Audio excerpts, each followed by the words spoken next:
Крушево секогаш празнува. Кога е празник, пред него и по него.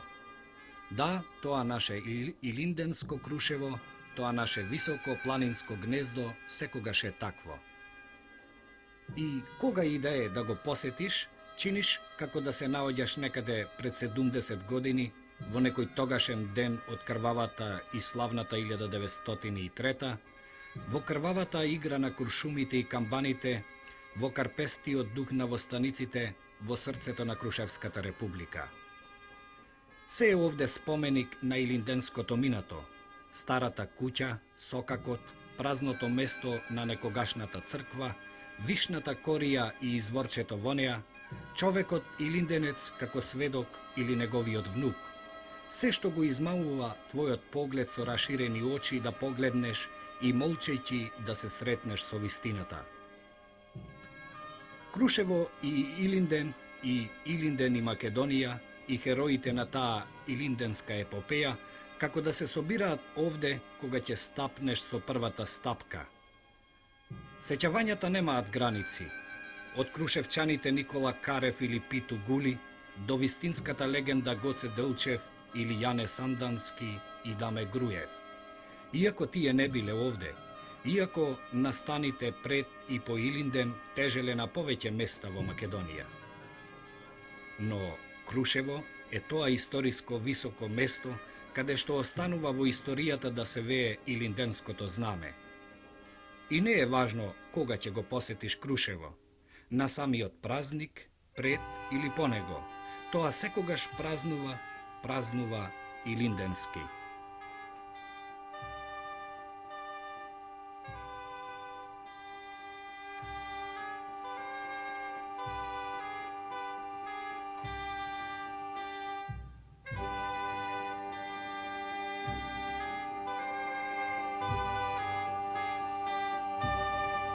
Се викам Мануела Чибарич, ученичка сум во 6 одделение во Скопје. Илинденски мелодии, с ношти жално низ темнина, јаур дрво шумеше. Само легна, сам си заспав, ми се чини чуден сон. Ми се сони темна магла, во маглата додва сокола. Од крилјем бисер рони. Кажи, мајко, стара мајко, каков показ тоа е. Тешка коба, судна мака, ко висину твојот сон.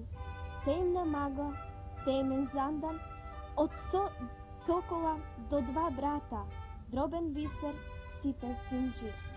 Лудо лежи во зандана, тешки пранги на нози.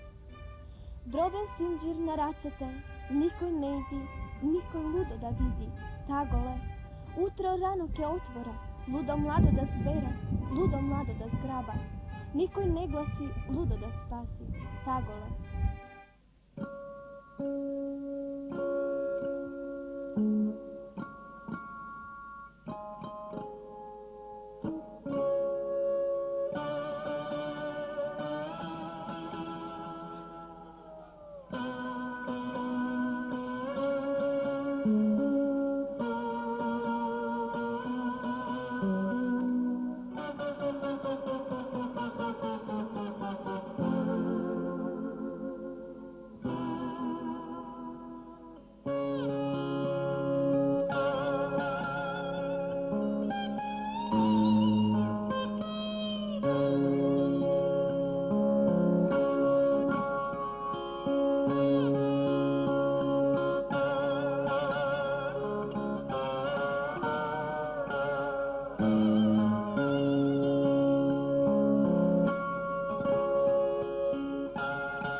Kraj езеро вез ден шеташ, кажи дали некой чекаш или сърце некой ти остана, тежко да го забравиш, или сърце некой ти остана, тежко да го забрави.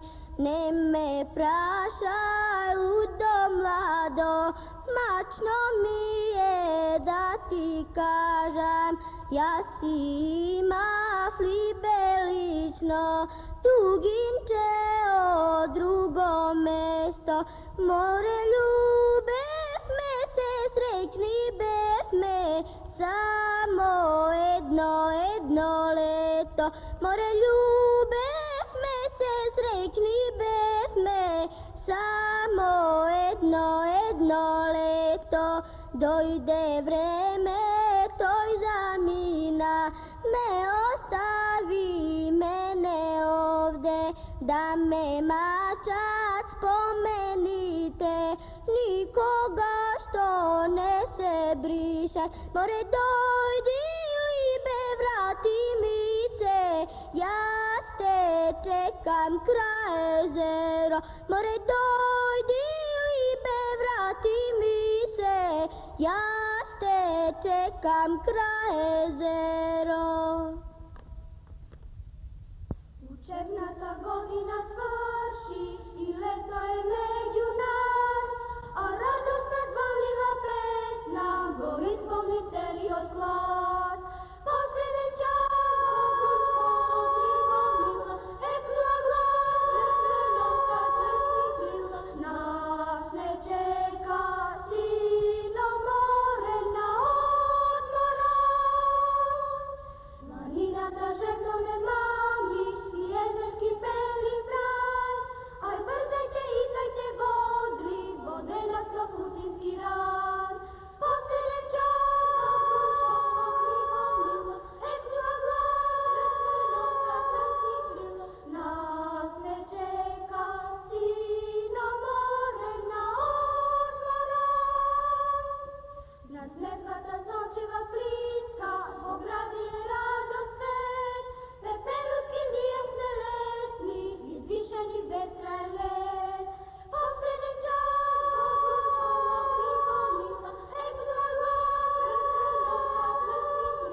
нас не чека сино море на одмора.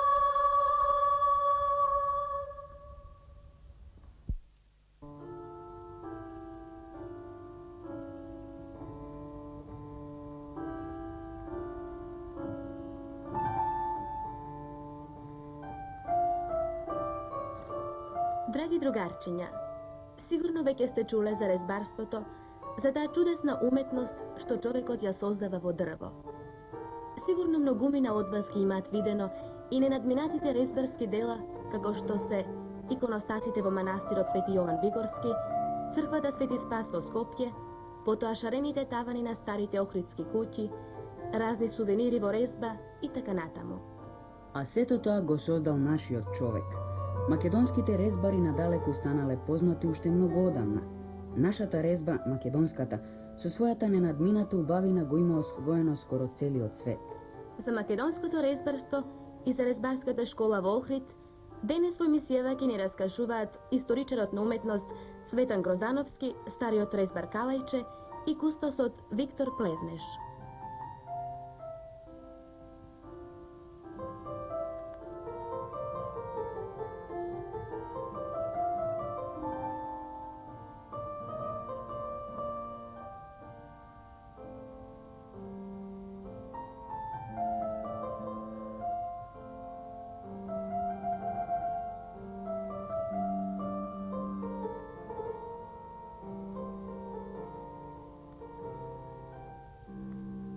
Монументалното сликарство во Македонија и иконописот од средниот век засекогаш останаа верни на византиските ликовни традиции.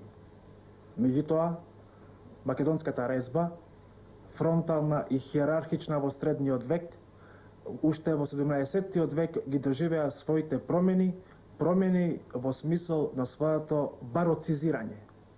Барокниот стил ги проби своите први линии на Балканот преку Света Гора, каде што мијачките печалбари од долината на Радика ги упознаја првите дела на барокот, чие што влијание од Италија се чувствуваше уште во 16-тиот и 17-тиот век на Света Гора.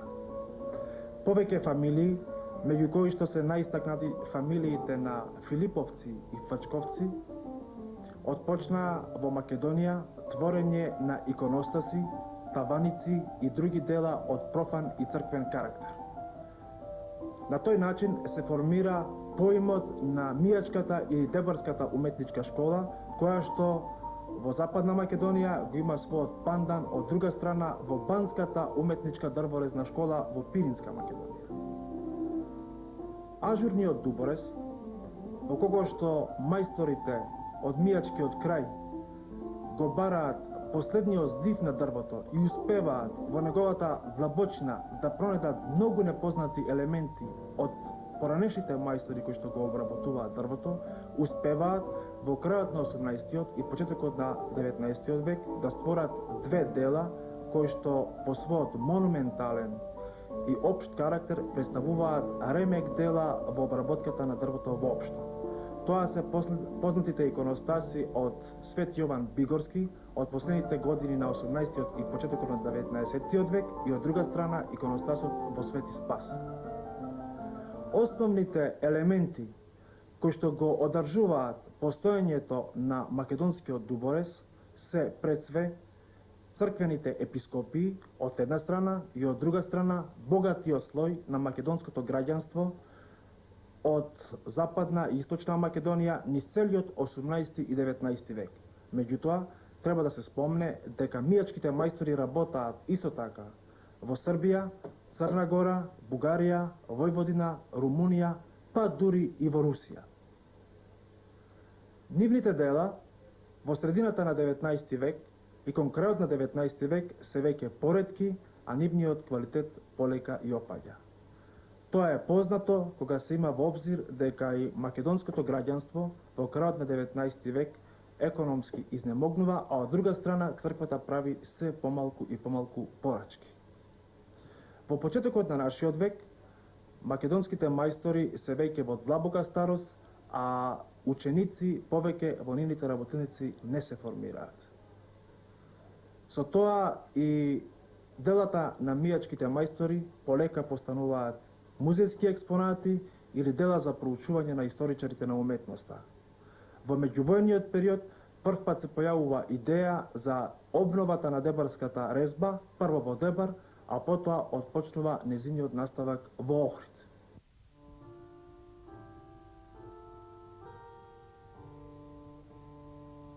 Еве и во ателјето на стариот охридски резбар. Сега тој ќе ни раскаже како се работи резбата или, како што велат резбарите, како му се дава душа на дрвото.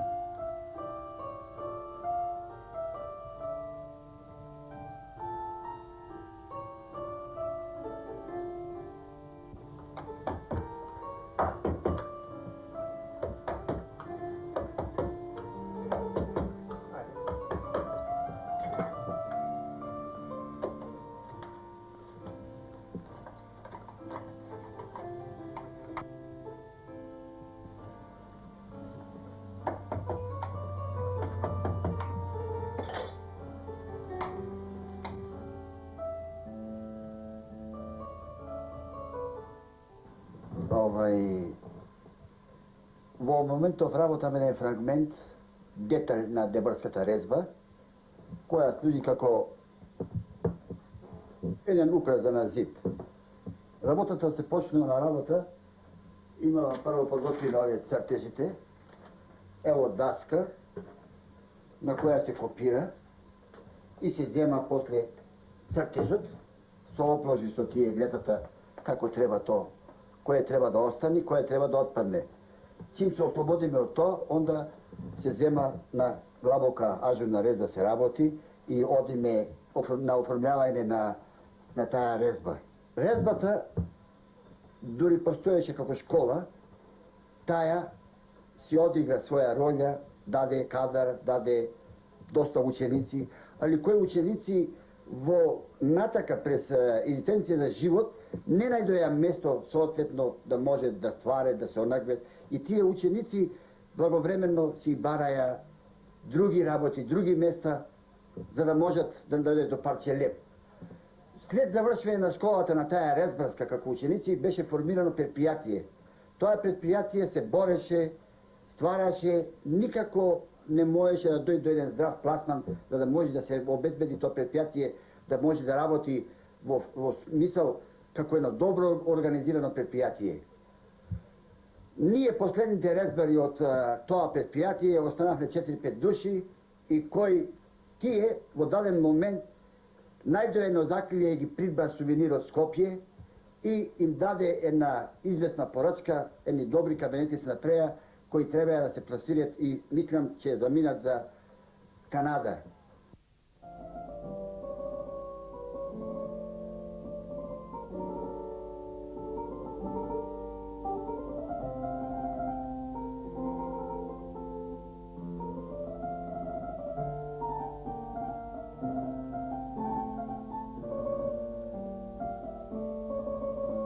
Четириесет години уназад се формира идеја на чело со Бранислав Јованчевиќ, академски вајар, да во Охрид формира училиште за резба.